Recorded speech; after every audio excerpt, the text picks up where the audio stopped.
irmãos, a paz do Senhor. Nessa manhã eu gostaria de meditar com vocês no capítulo 18 do livro de Atos, ali na segunda viagem de Paulo. Diz então que ele estava, no capítulo 18, que ele estava ali na cidade de Corinto e ele recebe Silas e Timóteo chegando a Macedônia. Que bom quando a ajuda chega, não é? E ele então decidiu, eu vou ler o versículo 5. Depois que Silas e Timóteo chegaram da Macedônia, Paulo se dedicou exclusivamente à pregação. Pois é, ele separou um tempo para focar a pregação. Ele deu prioridade. Quando a gente dá prioridade à palavra, a gente agrada o coração de Deus. Porque a Bíblia diz, buscai primeiro o reino de Deus e todas as coisas serão acrescentadas. O próprio livro de Atos também nos ensina, lá no capítulo 6, que os apóstolos se separaram e priorizaram a palavra. E separando então os diáconos para servir a mesa. Priorizar a palavra é uma coisa importante. Certamente você tem feito isso na sua vida. Se você já conhece o Senhor, se você sabe quem Ele é, que coisa boa. Mas Paulo, no ministério, ele separou para priorizar a palavra. Como é importante a gente priorizar a palavra, mas a gente também precisa estar atento, porque quando a gente senta para priorizar a palavra, quando a gente foca, também as tribulações aparecem, também as dificuldades aparecem. E foi o que aconteceu. Diz a palavra de Deus que Paulo então prega a palavra agora preparada para os judeus. E quando isso acontece, um levante, mais um levante acontece. E Paulo então toma consciência, toma uma decisão.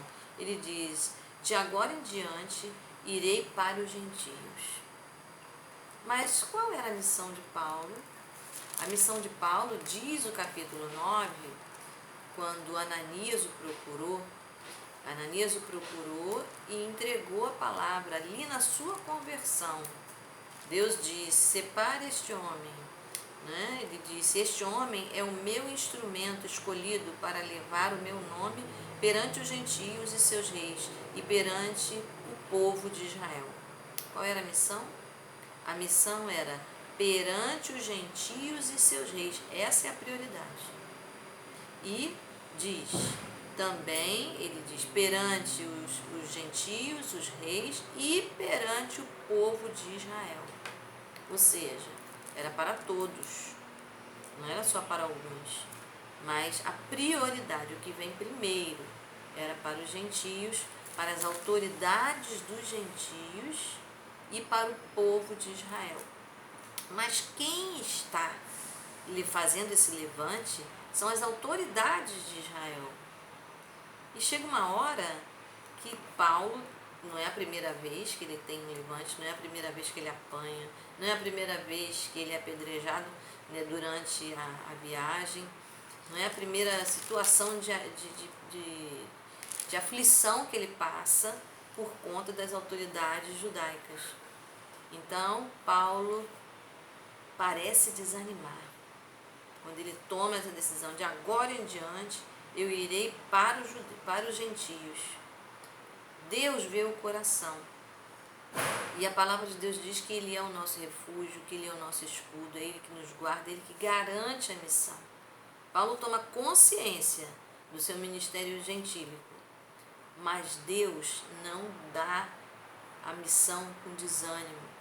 Deus não dá a missão com esforço e sem alegria no coração. Ao contrário, a Bíblia diz que a alegria no coração a nossa força é.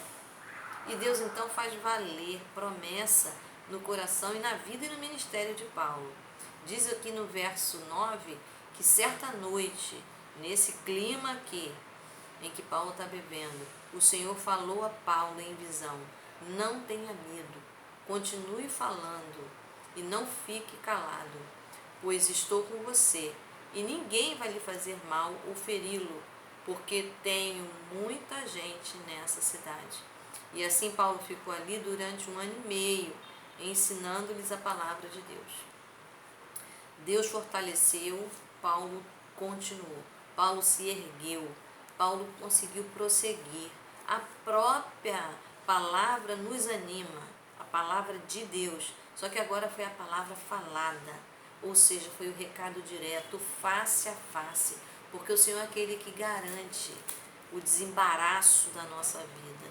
E nesse mesmo contexto, se você continuar lendo os versículos, você vai ver que esse levante aumentou, mas Paulo agora tem o coração animado, não só pela palavra escrita, mas porque ele, em visão, recebeu o recado divino de que Deus estava com ele.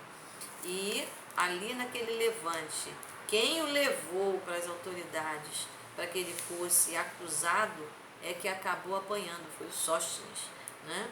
E a própria autoridade gentílica, ou seja, a própria autoridade romana, que foi o procônsul, o Gálio, procônsul de Acaia, ele disse: eu não vou me meter nessa questão, isso é coisa de vocês, se resolvam.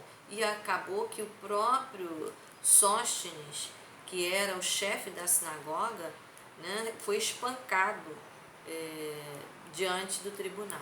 E a autoridade romana nada fez. O que significa isso?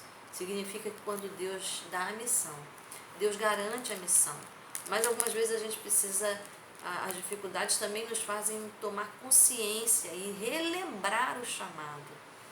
Qual foi o chamado que Deus te deu? Deus te chamou para estudar a palavra? Deus te chamou para enviar e levar a palavra?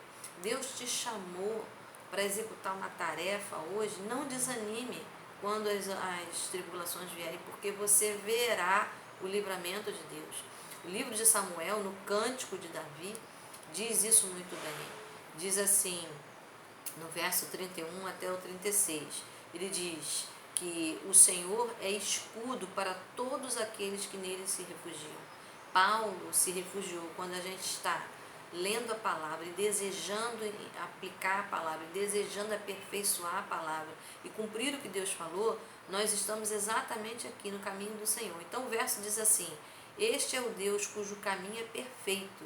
A palavra do Senhor é comprovadamente genuína. Ele é escudo para todos os que nele se refugiam. Pois é, a palavra é espada, mas Deus é escudo.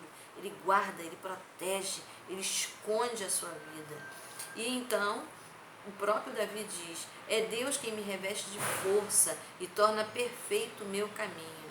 É Ele que me faz correr veloz como a gazela e me firma os passos nos lugares altos. É Ele que treina as minhas mãos para a batalha e assim os meus braços vergam o arco de bronze. Tu me dás o teu escudo de livramento. A tua ajuda me fez forte. Foi isso que aconteceu com Paulo. Era difícil, né? Um arco de bronze envergar, isso é difícil. Mas Deus enverga. A palavra, Deus envergou o coração do procônsul Gálio. Deus levou o procônsul Gálio a discordar dos judeus. E Paulo não foi atingido. Uma das poucas vezes em que Paulo fisicamente não foi atingido. Mas o Senhor, ele fez o quê? Ele tomou o coração, ele levou a direção, a decisão de Gálio. Gálio procônsul. Por quê? Porque Gálio procônsul foi o instrumento de Deus para defender a vida de Paulo, o ministério de Paulo. Quando Deus fala, como é bom conhecer as promessas, é ouvir o que Deus fala, porque quando Ele fala, Ele cumpre, Ele é fiel. Então hoje, nessa manhã, qual seja a tarefa que o Senhor te deu, se foi trabalhar, se foi meditar na palavra, se foi socorrer alguém, que o Senhor te fortaleça e as dificuldades não venham te afligir e as dificuldades não venham te desanimar, porque o Senhor continua o mesmo, desembaraçando perfeitamente o caminho, sendo escudo, guardando aquilo que Ele te orientou a fazer. Faça, porque Ele garante o resultado. Que nessa manhã, nesse dia e no seu ministério, o ministério que o Senhor te entregou, que você faça da melhor maneira, crendo que Ele é escudo, que Ele fortalece e porque Ele desembaraça perfeitamente o seu caminho. E Ele te dá força, Ele te anima. Então esteja na presença de Deus, busque com afinco, porque a missão que o Senhor te deu, ela vai ficar clara. E se você perceber que nessa missão ainda há dificuldade, não tema. Ele é escudo bem presente. Paulo sabe. E o ministério de Paulo foi profícuo, foi profundo, foi frutífero. E assim será o seu. Deus abençoe você nessa manhã, animando o seu coração a prosseguir, a se aplicar na palavra. Um bom dia para você.